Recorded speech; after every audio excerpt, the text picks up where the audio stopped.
está no meu coração, Jesus está no meu pensamento, Jesus está na minha vida, Jesus está no meu silêncio. Agora eu sei porque sou feliz, a dor já não me...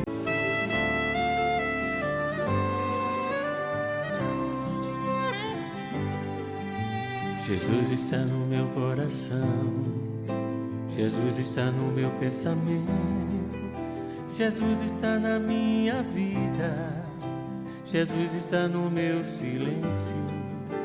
Agora eu sei porque sou feliz, a dor já não me deixa sem crer.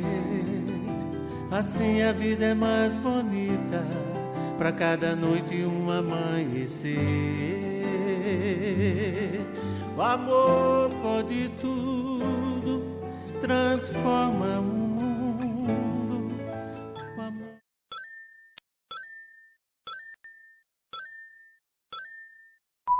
Que assim seja. Bom, nesse instante, convidamos o nosso querido irmão Tiago para proferir.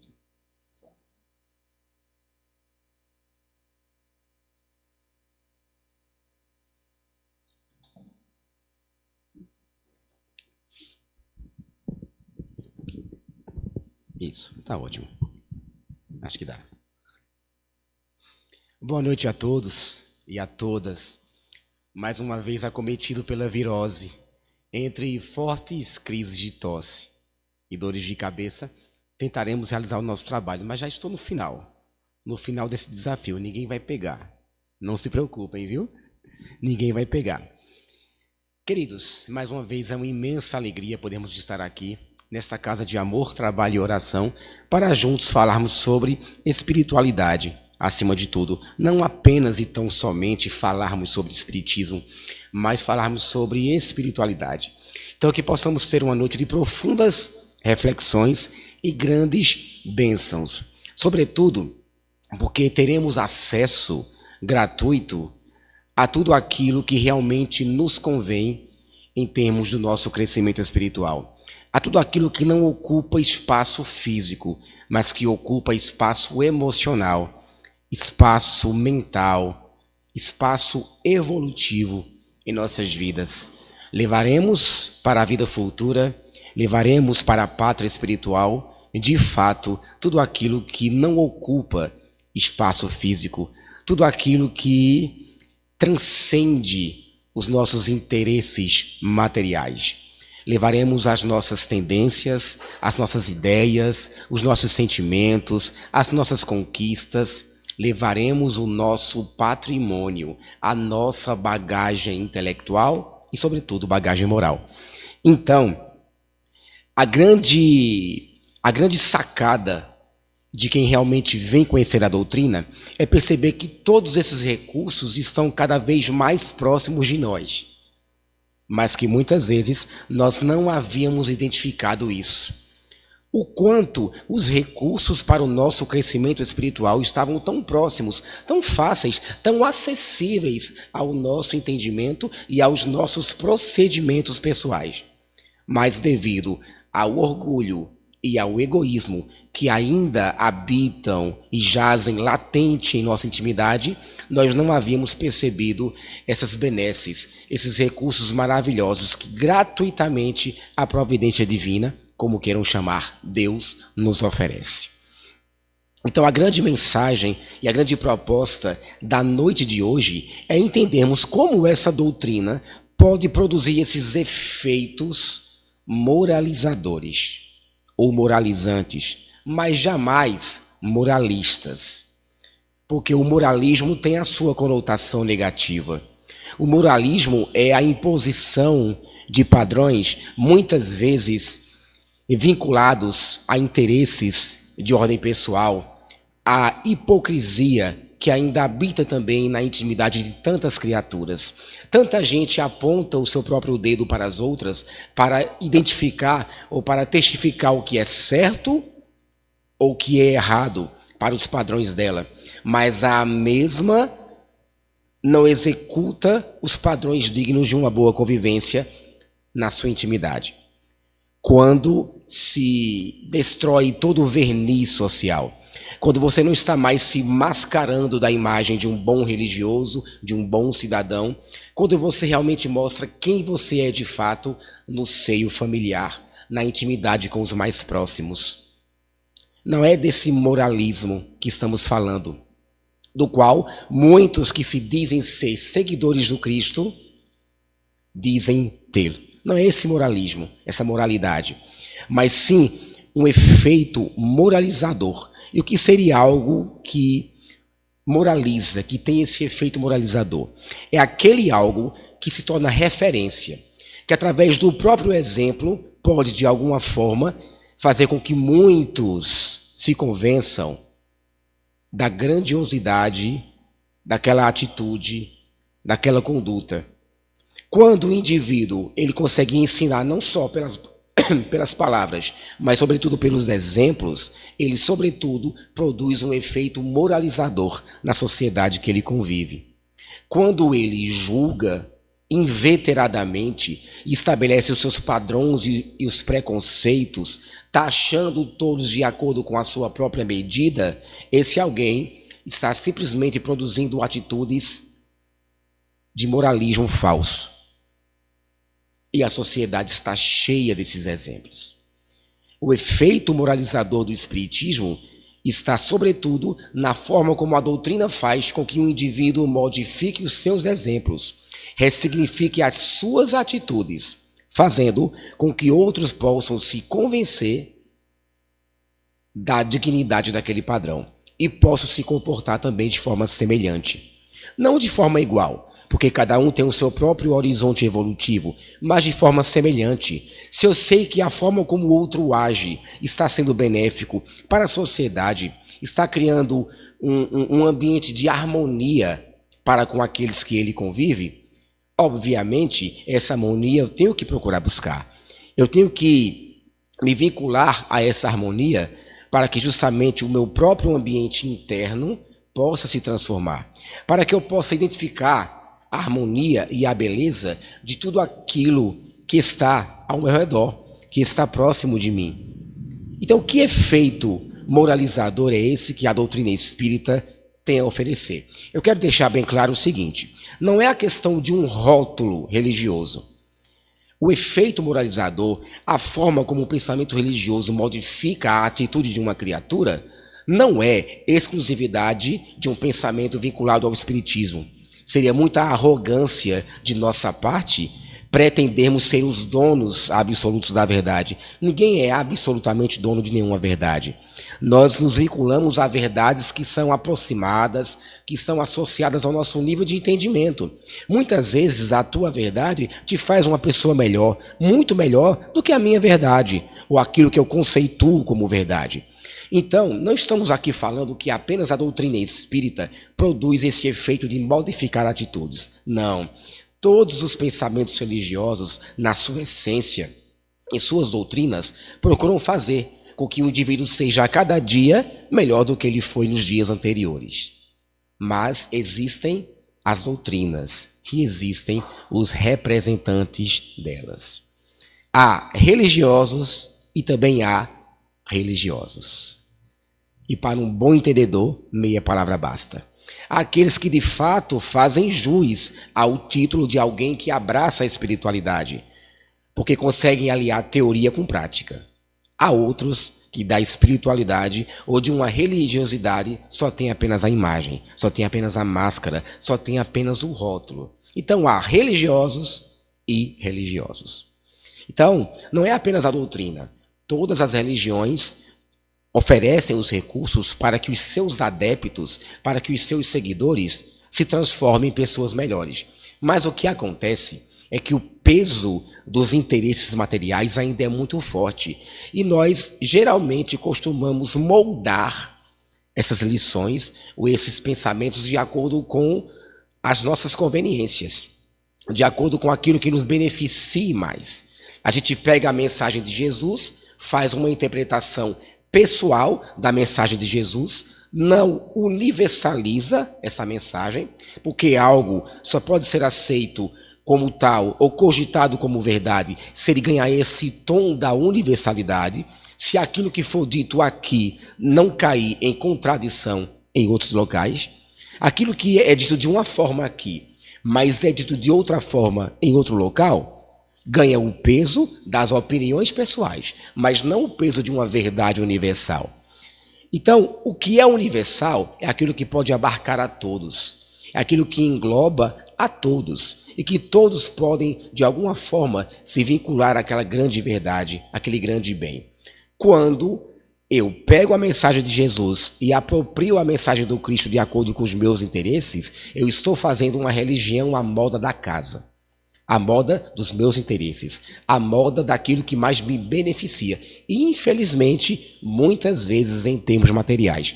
E nem o movimento espírita foge disso. Não faltam espíritas que ficam questionando, meu Deus, por que é que eu não tenho nada se eu faço isso, isso, isso? E esse não ter nada, em termos de questionamento, é material. Por que é que eu não consegui esse sucesso em tal empreendimento? Por que fulano de tal, meu vizinho, tem tanto e eu tenho tão pouco se eu faço tanto? É sempre aquela visão materialista dentro do universo espiritualista. Porque materialista não é apenas aquele que descrê da divindade. Materialista é todo aquele que tem atitudes que sejam absolutamente vinculadas aos interesses do mundo material. Então, existem tantos religiosos que são materialistas em suas atitudes, não são ateus, creem em Deus, mas têm atitudes absolutamente materialistas ou materializadas. Então, não é apenas o espiritismo. As doutrinas oferecem, sim, os seus recursos para que os seus seguidores sejam pessoas melhores. Mas eles, muitas vezes, não sabem aproveitar esses recursos da maneira devida. E, infelizmente, dentro do campo da fé, julgam, condenam, criticam, massacram e, em nome de Deus, de acordo com algumas culturas, até matam. O que não falta é gente por aí que mata em nome de Deus, que explora em nome de Deus, que julga e condena e persegue em nome de Deus. É um contrassenso que não tem cabimento. É um contrassenso que não tem explicação. Portanto, vamos estudar aqui em nossa palestra, na noite de hoje, um texto muito interessante que ele está contido no capítulo 20 do livro O Evangelho segundo o Espiritismo. O capítulo 20 se intitula Os Trabalhadores da Última Hora. E no item 4 existe um texto muito interessante intitulado Missão dos Espíritas. Como é um livro que aborda a ótica da moral pela filosofia espírita, obviamente aqui o texto ele se enquadra, ele se restringe à missão daqueles que abraçam a doutrina. Mas podemos sim estender não só a missão dos espíritas, mas missão dos homens e mulheres de bem. Mas como estamos num universo que estuda a doutrina espírita de forma específica, o texto se enquadra mais com esse tipo de direcionamento, missão dos espíritas. Obviamente, é um texto longo, não vamos lê-lo na íntegra, mas nós pontuamos algumas partes desse texto que nós julgamos mais importantes, mais profundas, que geram profundas reflexões, para que daí a gente possa entender, fazer uma ponte, como o efeito moralizador do espiritismo pode fazer com que a gente pratique o que está aqui dito no texto, ou pelo menos reflita de forma mais digna e profunda o que está aqui escrito. Então, para quem conhece o texto Missão dos Espíritas, vai relembrar que logo no começo do texto, os espíritos amigos ditam a seguinte mensagem: não visualizeis a tempestade que deve dominar o velho mundo e levar para o nada a soma das iniquidades terrenas? Olha que frase profunda.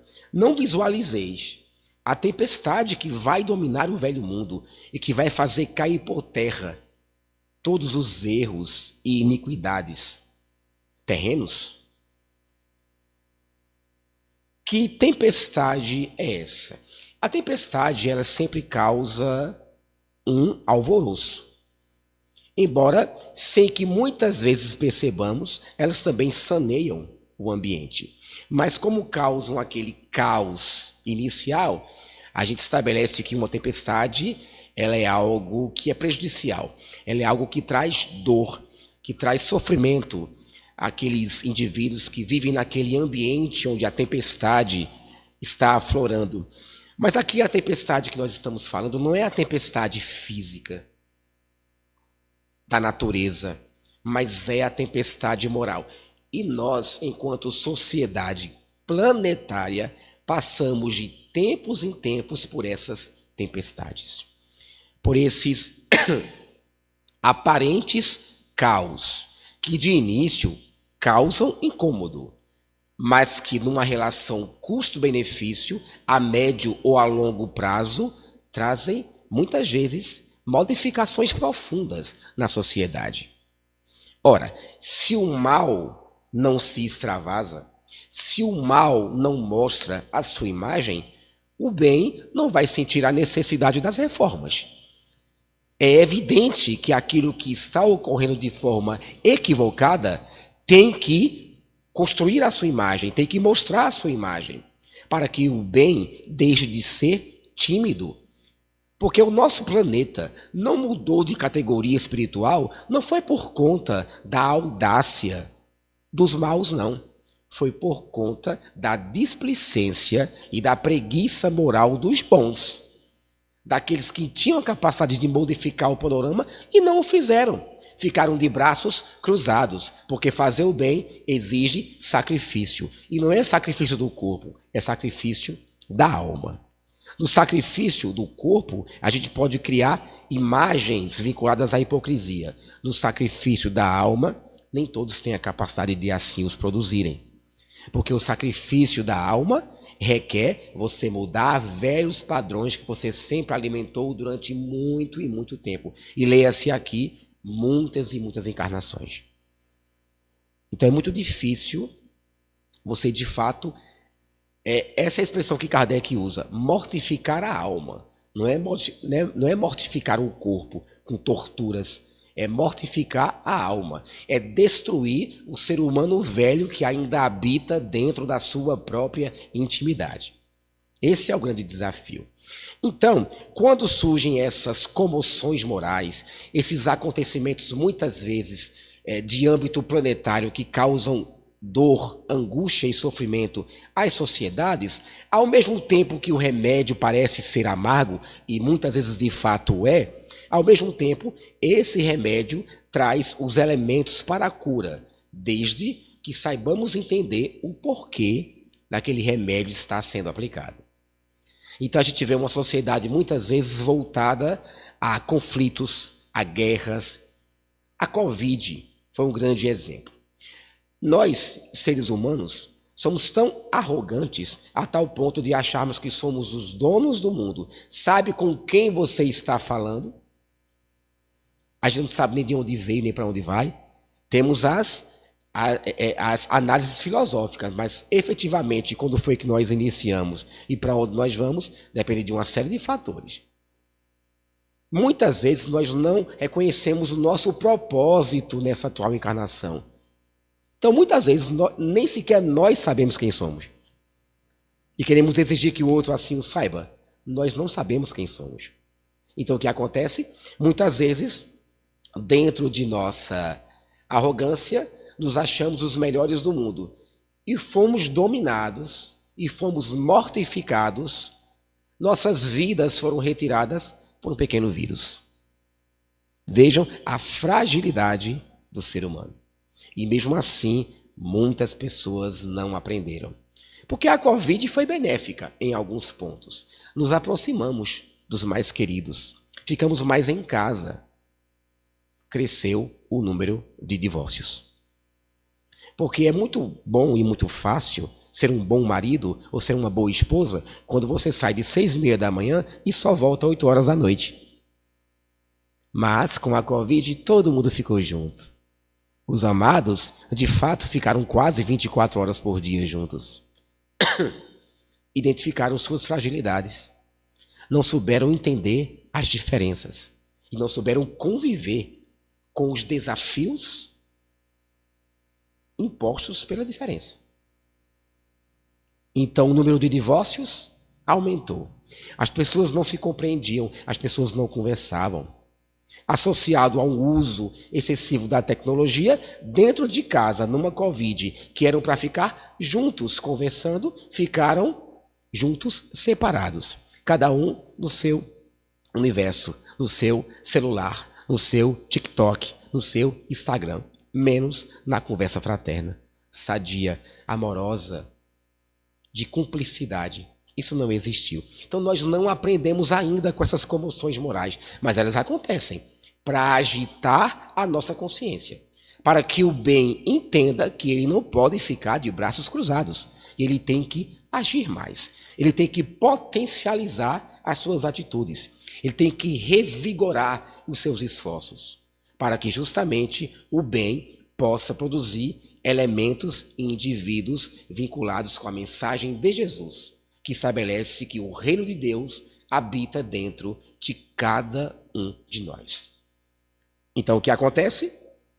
Nessa tempestade que deve dominar o velho mundo, velhos padrões, preconceitos, tabus vão sendo paulatinamente quebrados. E isso incomoda muitas pessoas que ainda têm o interesse de manter uma certa ordem de coisas sem alterar. Aí esses padrões, eles viajam por diversos âmbitos. As questões de gênero, as questões de religião, as questões políticas, as questões de padrões e tabus familiares. O quanto incomoda para muitos de nós vermos ou convivermos com alguém que nós julgamos diferente. E não faltam as frases que são as mais explícitas. Não, para mim verdade é isso. Para mim família é aquilo. Para mim isso. E daí o que acontece? O outro pensa diferente, o outro age diferente, o outro tem padrões diferentes. Não significa estarem certos ou errados. São apenas padrões diferentes, distintos. E isso enriquece a humanidade, mas nós não compreendemos. Então, mesmo com todas as crises, com todas as tempestades, a gente ainda cai novamente. Essas revoluções morais, conforme já disse, elas acontecem aos poucos. O fim do mundo já está acontecendo e já começou há muito tempo atrás. O fim de um mundo moral, arcaico, primitivo, para a construção de um mundo moral mais evoluído, de costumes e atitudes mais associadas ao pensamento do Criador. Isso acontece aos poucos. As leis, as instituições vão sendo modificadas aos poucos. O entendimento sobre alguns padrões sociais vão se modificando aos poucos, porque essas modificações são ritmadas, acontecem num ritmo específico. Porém, existem aquelas revoluções bruscas. São as pandemias, são as epidemias, que servem para, de fato, agitar a consciência e dizer, olha, nós já ensinamos o que já era para ter ensinado. Já fizemos tudo no mundo e vocês não aprendem? Agora é hora de agitar consciências. Agora é hora de aprender não mais pelo amor, e sim pela dor. Porque a gente aprende pelo amor ou aprende pela dor. Tanta gente só busca a doutrina espírita, ou mesmo outras religiões, depois de 20, 30, depois de uma infinidade de anos, em que teria acesso àquelas informações, mas não o quer. Mas quando a dor bate de verdade, começa a fazer frequência assídua nas instituições religiosas, tentando, através de uma bengala psicológica, fazer com que Deus cure as suas dores da noite para o dia, em atos miraculosos. E muitas vezes a cura ela é gradativa. A cura vem a longo prazo, porque se ela viesse a curto prazo, o indivíduo não aprenderia. A longo prazo. Para que ele identifique a sua fragilidade, para que ele se esforce em mudar os seus padrões, para ser alguém melhor. Então, dentro dessa análise, Qual seria o grande e primeiro efeito moralizador do Espiritismo? É alterar, e isso ele faz muito bem para quem entende a doutrina, é alterar a nossa forma de ver o mundo, de ver as situações e automaticamente e consequentemente de agir. A forma como a doutrina espírita ela justifica e ela explica as aparentes desigualdades humanas e as dores é uma forma muito sublime. Se você realmente entender aquela proposta e acatar aquilo como uma verdade em sua vida. Ora, antigamente o que eram as dores? Punição e castigo de Deus. Muitas vezes por atitudes praticadas por terceiros, mas os filhos pagavam por aquelas atitudes. As gerações futuras pagavam pelos erros das gerações antigas, antecessoras. Com a doutrina espírita, nós estabelecemos uma grande descoberta, que a responsabilidade é pessoal e intransferível, que as pessoas que erram para conosco podem e muito influenciar o nosso novo proceder, mas não podem determinar, porque isso dependerá de cada um de nós. Então, ao entendermos que as dores, que os desafios são absolutamente passageiros, e dentro desse período em que eles ocorrem, eles podem ensinar muito se nós assimilarmos a essência daquilo que eles queiram nos passar, uma outra forma de ver a vida será estabelecida, porque eu sei que hoje dói, mas amanhã não doerá mais. Mas eu também terei a certeza que o tempo e o prolongamento do sofrimento dependerá única e exclusivamente de mim. A dor é inevitável. É uma frase muito conhecida no Espiritismo. A dor é inevitável. O sofrimento é absolutamente opcional. Muitas vezes não conseguimos fugir da dor, até porque ela pode ser o resultado da lei de ação e reação, do que fizemos em encarnações passadas ou do que fizemos nessa. E surge a consequência. Porém, eu não tenho a obrigação moral, nem muito menos a ideação suicida de querer abraçar aquela dor e querer ficar com ela por tempos indeterminados. Não. Eu posso converter a dor em aprendizado. E ela cessa com o tempo. Ela deixa de ser sofrimento. E passa a ser um estágio de aprendizado. Existe outra passagem nesse mesmo texto, Missão dos Espíritas, que diz assim: novos apóstolos da crença revelada pelas vozes proféticas superiores.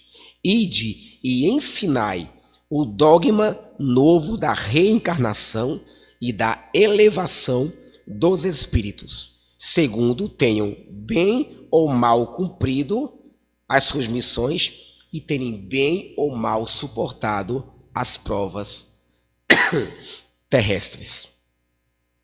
É uma segunda parte desse texto que muito nos interessou. Mas é preciso que a gente entenda e contextualize alguns termos. É muito explícito na doutrina a questão de que o Espiritismo não adota dogmas.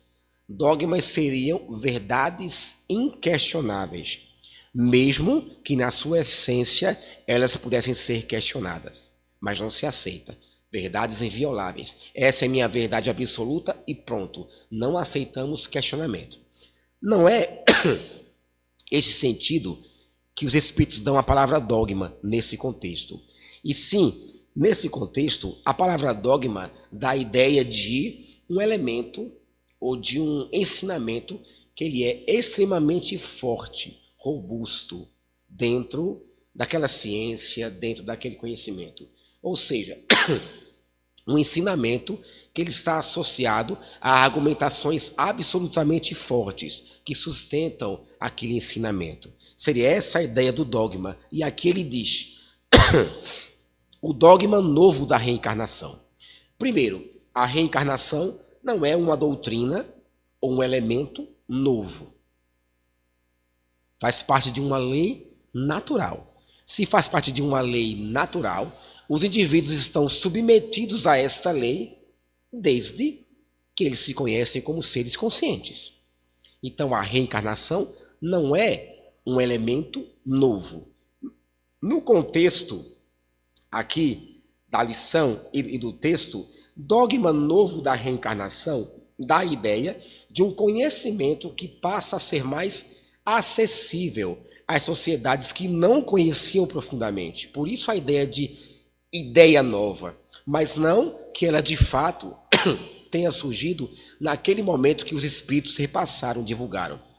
É uma lei natural, sempre existiu na natureza, regendo a evolução das criaturas. Mas no contexto que a mensagem foi repassada, era um ensinamento novo para muitos.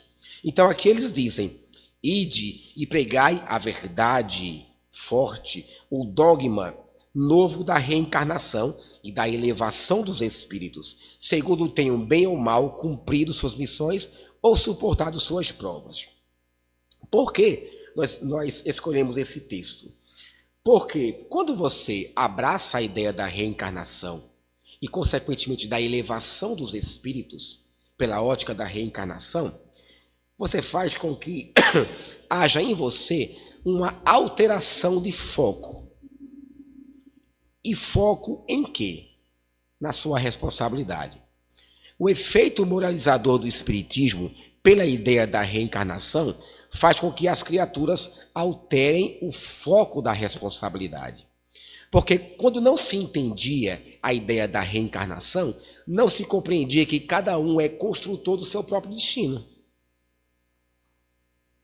Então, se eu não entendia que eu era construtor do meu próprio destino e eu delegava a outros a incumbência e a missão de salvar a minha alma, eu jogava toda a responsabilidade daquilo que eu fazia ou deixava de fazer para esse outro, seja ele quem for. Um líder religioso, um profeta, um grande filósofo. E não é assim. Com a doutrina da reencarnação, nós passamos a estabelecer e a entender que todo o nosso projeto evolutivo foi trilhado e trabalhado através dos próprios esforços. Dos nossos próprios esforços por agir em prol da evolução ou não. Então eu altero o foco da responsabilidade. Agora a responsabilidade pelo meu crescimento não é mais do outro, e sim meu. E isso fere interesses. Porque com a doutrina espírita não há mais intermediários. Se eu posso trabalhar e construir o meu próprio destino, para que intermediários? Para que relegar a salvação da minha alma para outros que eu julgo mais sábios ou melhores do que eu, quando muitas vezes nem sequer o são? Então eu altero o foco da responsabilidade. E venhamos e convenhamos, queridos. Só é feliz, ou só pode ser feliz, aquele que assume as rédeas da sua própria vida. Não dá para você ser feliz sendo um participante no público, na plateia da própria peça teatral da sua vida. Não tem a menor possibilidade de sermos felizes. Os outros é que vão determinar como é que vai ser a condução dos nossos destinos. Vamos ser espectadores ao invés de sermos protagonistas? Não há condição. É impossível ser feliz sozinho e é impossível ser feliz se você condiciona a sua felicidade à responsabilidade e à incumbência dos outros. Não há a mínima possibilidade. Não tem cabimento essa falsa felicidade. Então, com a reencarnação e a ideia de que eu trilho o meu próprio destino com os meus próprios esforços, eu altero o foco da responsabilidade. Agora o foco passa a ser para mim. Agora eu tomo a rédea da minha vida. Obviamente, a colaboração mútua também faz parte de um princípio básico e belo da lei de Deus. Senão, não havia um intercâmbio entre os dois mundos. É claro que precisamos dos outros também para essa construção. Ser feliz sozinho é propaganda enganosa. Ninguém é feliz sozinho. Nós precisamos do outro para nos auto-reconhecer. Nós precisamos do outro para sermos felizes, mas não podemos determinar no outro a incumbência daquilo que nos compete, daquilo que nos cabe. Portanto, com a reencarnação muito bem explicitada, estudada, pesquisada, comprovada e ensinada pela doutrina espírita, passamos sim a alterar o foco da responsabilidade. E esse é mais um efeito moralizador da doutrina espírita. Perceber que você tem a capacidade de ser feliz com os seus próprios recursos, com as suas próprias forças. Isso é muito belo e isso é salutar. Mais adiante, temos que contextualizar novamente esse próximo texto. Ó verdadeiros adeptos do Espiritismo, sois os, entre aspas, eleitos de Deus. Ide e pregai a palavra divina. Certamente falareis a pessoas que não quererão ouvir a sua voz e a voz de Deus. Pregareis o desinteresse aos ávaros, aos apegados ao material, ao dinheiro. Pregareis a abstinência aos dissolutos, aos depravados. Pregareis a mansidão aos tiranos domésticos, aqueles que são santos na sociedade, mas que são déspotas, tiranos no próprio lar. Pregareis isso a eles, e obviamente não sereis escutado. Porque quando você prega o desinteresse ao avaro, quando você prega a precaução, a moderação àqueles que não são moderados, quando você tenta pregar pela palavra e pelo exemplo a mansidão àquele que não é manso, obviamente esses grupos, essas classes, não terão o mínimo interesse de conviver e de receber aquilo que você tem a dar. Mas o grande desafio aí está em justamente a gente estar à frente do nosso tempo e muitas vezes não reproduzir o padrão comum de uma sociedade doente, de uma sociedade ainda primitiva e de uma sociedade absolutamente desconfigurada do entendimento da lei de Deus. Então, o que ocorre? Mais adiante, o texto diz: é preciso regar com os vossos suores o terreno que deveis semear, para que ele frutifique, através dos esforços da enxada e da charrua evangélicas. A charrua é uma máquina de arado, que ela serve para poder retirar uma porção maior de terra, e ela geralmente é vinculada, ela é associada, puxada a um trator. Então, o que seria essa retirada maior desses sulcos, dessas camadas? Seria essa retirada das camadas inferiores da nossa personalidade, daquilo que ainda faz com que a gente sofra, com que a gente ainda produza atraso evolutivo. Então, o que ocorre? Temos que entender aqui também alguns termos. Quando se diz eleitos de Deus, temos que entender o seguinte: o próprio Espiritismo, ele é pródigo, é uma das primeiras coisas que a gente aprende, de que não existe exclusividade salvacionista dentro da proposta espírita. Não existe povos que são mais amados por Deus do que outros. Não existe essa parcialidade. Qual a principal característica da justiça? É a imparcialidade. Aquilo que é parcial, aquilo que toma partido de um lado, ele provavelmente não será justo na sua integridade. Então não existe exclusivismos. Povo melhor do que o outro, mais bem aceito por Deus do que o outro, ou qualquer grupo que seja. Não existem eleitos. Vamos contextualizar aqui o texto. O texto, sois os eleitos de Deus, tem uma outra conotação. Sois os designados para tentar cumprir a obra.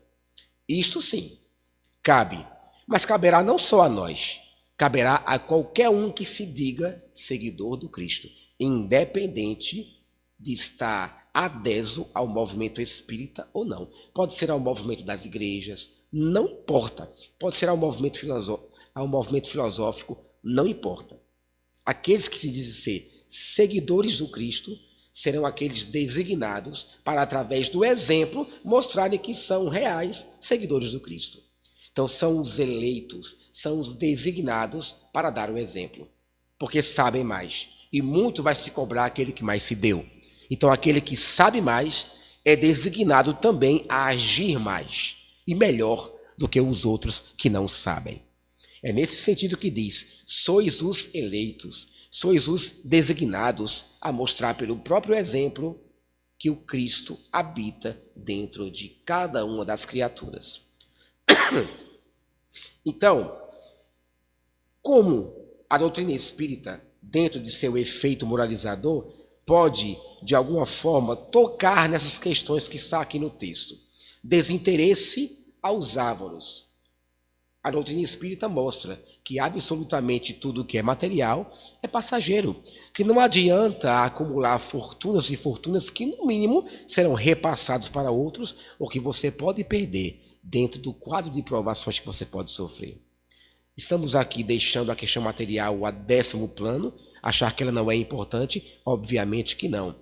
Nós precisamos do sustento material do nosso corpo, do nosso clã familiar, mas aqui o que estamos falando é não dar uma maior importância do que lhe é devido. E daí então, quando a doutrina estabelece que o que é hoje não é amanhã, que hoje está nas suas mãos, mas amanhã por alguma provação pode não estar mais, por que o extremo interesse em acumular?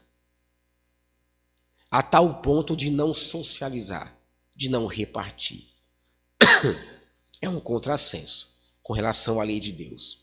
A doutrina espírita, pelo seu efeito moralizador, ensinará a abstinência aos dissolutos, aqueles que cometem os excessos, porque ela ensina que todo excesso está ligado ao supérfluo. Lembram daquela mensagem do Evangelho segundo o Espiritismo, o necessário e o supérfluo? Por que é que nós sofremos? Porque aplicamos no supérfluo aquilo que poderia ser aplicado apenas no necessário. Só precisamos disso, mas queremos também aquilo, que talvez nem sequer precisássemos. Então, quando a doutrina espírita ela estabelece e ensina as consequências espirituais que surgirão e que abarcarão a vida daquele que apenas respeita o necessário, ou aquele que extravasa no supérfluo, ela nos ensina a moderação nas buscas, nas atitudes. Ela nos ensina que todo excesso gera provavelmente uma ambição, um efeito de ambição para se obter aquilo que tanto se quer. E muitas vezes, quando se obtém, se quer ainda mais. O excesso se amplia, o excesso aumenta. A doutrina espírita, ela também ensinará a mansidão aos déspotas, porque quem com o ferro fere, com o ferro será ferido. Mas na lei da reencarnação não há esse mecanicismo. Não significa que eu tenha que sofrer exatamente aquilo que eu fiz sofrer, mas eu não vou fugir das consequências que são inerentes da ação que foi construída de forma deliberada. Então, o que acontece? Se muitas vezes a tua solução principal para as tuas atitudes é o uso do excesso e da violência, muitas vezes a lei de ação e reação poderá te vincular a situações ou a ambientes que você tenha que enfrentar elementos violentos, para entender a inconveniência de continuar naquele mesmo tipo de padrão de atitude. Um erro não justifica o outro. Uma violência não poderá ser motivo para a produção de uma nova violência, mas muitas vezes, pela lei da reencarnação e pela lei da atração, somos levados a ambientes em que ela tenha que se extravasar para que a gente entenda que ela não é conveniente e lute e combate para que ela não aconteça. E muitas vezes isso está vinculado à nossa ligação com a violência do passado, para entendermos na própria pele que o mal não convém. Portanto, dentro desses preceitos, desse tópico, o efeito moralizador do Espiritismo está em incentivar o trabalho interior, em sacrificar a alma nos seus interesses mais imediatos. Ora, quando você passa a trabalhar o desinteresse ao invés da ambição, a abstinência ao invés do excesso e a mansidão ao invés da ira, efetivamente você faz um trabalho de reconfiguração interior das suas atitudes, dos seus pensamentos, das suas palavras, e os seus interesses mais imediatos e mesquinhos ficam a último plano, porque você passa a entender que o que vale a pena são outras questões muito mais profundas do que aquilo que eu quero como imediato para o aqui e para o agora, acima de tudo. E para finalizarmos, no texto Missão dos Espíritas, há também uma outra questão muito importante que foi pontuada. O que importam aqueles que se esforçam para seguirem o caminho do bem? O que importam as armadilhas? Só os lobos cairão em armadilhas de lobos, porque o bom pastor saberá defender as suas ovelhas até o fim dos inimigos ameaçadores. Queridos, só os lobos caem em armadilhas de lobos. A doutrina espírita nos oferece um outro conhecimento que se transforma em elemento moralizador nesse ponto aqui específico. Por que aqui um lobo cai em armadilha de lobo? Porque este lobo que caiu em armadilha se sintoniza com o outro lobo que construiu a armadilha. Isso, em outras palavras, nós conhecemos na doutrina espírita como simbiose, troca, sintonia espiritual. As companhias espirituais invisíveis que estão ao nosso lado são aquelas companhias que compactuam com os mesmos desejos que nós construímos interiormente. A lei da sintonia espiritual. Aqueles que irão se aproximar de nós serão justamente aqueles que pensam e agem iguais a nós. E muitas vezes nós não queremos admitir isso. Ao entender o processo obsessivo e ao explicar o processo obsessivo que se instala diante dessa relação entre espíritos, ou no plano espiritual, ou no plano físico, que entram em sintonia no seu campo de energia, trazendo esse conhecimento, a doutrina espírita nos dá a chave da solução. Porque só vamos cair em armadilha de lobos se a gente se igualar a eles. E sabe o que é mais interessante? Ainda há uma outra proposta no espiritismo: transformar o lobo em ovelha. Quando você se transforma em ovelha, e não é a ovelha negra não da família, quando você se transforma naquela ovelha que não saiu, que não abandonou o aprisco do pai, você passa a modificar as suas atitudes, passa a dar o exemplo. E aquele que tanto te persegue espiritualmente, tem um dia que vai cansar da investida. Porque ele vai perceber que ou ele tenta, mas não vai conseguir, porque o teu campo de energia bloqueou essa influência, ou ele vai se sentir tocado pela sua mudança e vai desistir da vingança. Os nossos obsessores, aqueles espíritos encarnados ou desencarnados que nos perseguem, são grandes professores, porque eles nos ensinam duas coisas. Primeiro, não agir conforme eles agem, então já é um grande ensinamento, e perdoar não só 7 vezes, mas 70 vezes 7 vezes. Cada erro cometido. Não é ser conivente com o mal e deixar que o mal lhe atinja, mas é não se igualar, é não se identificar vibratoriamente com aquele que faz o mal. Então, quem são os lobos que caem em armadilha de lobos? Aqueles que se sintonizam. Portanto, um outro conhecimento da doutrina faz com que ela produza esse efeito moralizador na criatura. É explicar a lei de sintonia e intercâmbio com os seres do mundo espiritual. Entendendo como essa troca acontece, a gente só vai permitir que a troca aconteça se a gente quiser. Muitas vezes é inconsciente. Agimos de uma forma que não estamos identificando que estamos atraindo tal presença. Mas a doutrina espírita é pródiga em fazer com que a cada dia a gente trilhe e busque o autoconhecimento. O mapeamento das nossas fragilidades. No fundo, nós sabemos onde estão os nossos pontos fracos. É porque a gente não quer admitir. E são nesses pontos fracos que eles investem. Aqueles que nos perseguem ou que se sintonizam conosco, eles identificam esses pontos fracos. Somos vulneráveis, frágeis. Demonstramos pelo nosso campo energético a desordem mental e emocional que habitam em nós. E eles se aproximam. Quando mudamos o nosso padrão, passamos a bloquear esta sintonia. E o conhecimento que a doutrina estabelece pelo exercício da mediunidade, pelo intercâmbio mediúnico, que ela nos oferece para entender como ele se dá, também nos oferece os recursos para não sermos mais lobos caindo em armadilhas de lobos. Portanto, queridos, a doutrina espírita nos oferece esses recursos.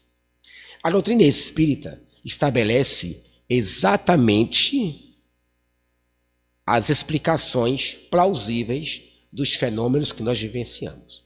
Agora, caberá a cada um de nós identificar esses padrões, essas leis, e dentro da liberdade que nos é própria, acatá-las como algo justo e benéfico para nós ou não. Se nós não acatarmos, não tem problema. A lei da evolução vai atuar de toda forma, você querendo ou não, aceitando ou não, compreendendo ou não. Mas se você identificar que esses padrões existem em você e que você tem a força de ressignificar e mudar isso, passamos a construir dentro de cada um de nós fortalezas interiores indestrutíveis, que elas nos permitirão exercer uma grande missão. Porque tem gente aqui na Terra que pensa que a grande missão dos espíritas é fundar grandes institutos sociais, fundar inúmeros centros espíritas. Não é isso. A grande missão dos espíritas está em fazer com que tudo que aqui for assimilado possa ser potencializado e repassado para todos os ambientes que estão fora das quatro paredes dessa instituição. Porque entrar no espiritismo é fácil, basta assinar uma ata de frequência. O espiritismo entrar em você até pode ocorrer a médio prazo, quando você entende a proposta do espiritismo.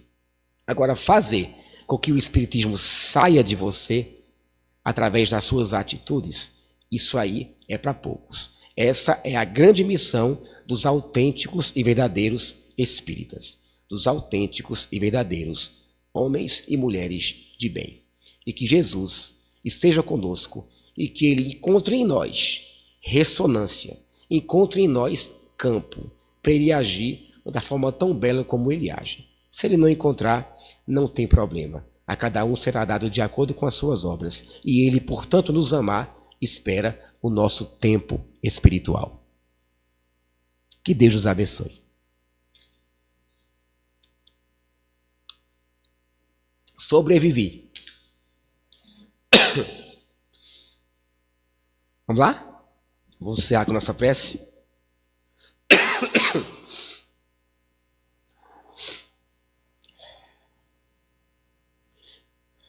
Jesus, amado mestre, querido amigo, por ti trabalhamos nessa seara do bem e da fraternidade. Sabemos das inúmeras dificuldades que ainda habitam dentro dos nossos procedimentos, porque somos ainda falhos no campo das atitudes.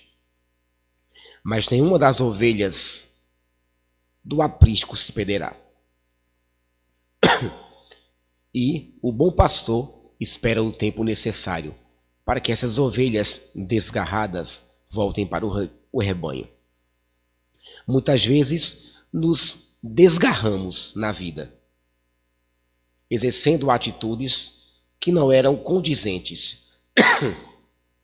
com a proposta do reino de Deus em cada um de nós. Mas as leis maiores da vida, as leis da reencarnação, da evolução, os impositivos da lei de ação e reação, fizeram com que voltássemos para esse aprisco.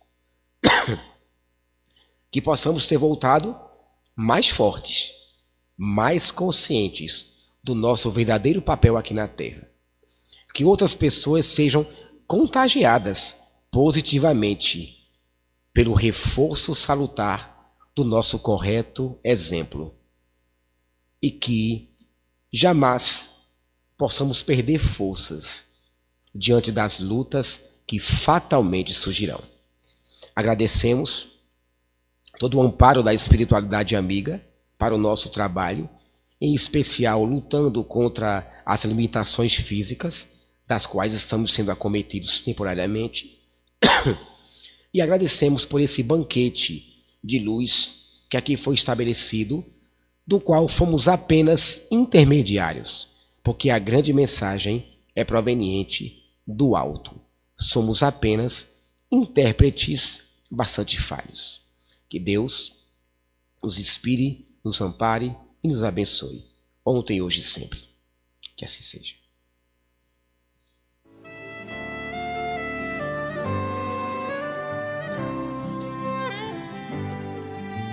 Jesus está no meu coração, Jesus está no meu pensamento, Jesus está na minha vida, Jesus está no meu silêncio. Agora eu sei porque sou feliz, a dor já não me deixa sem crer.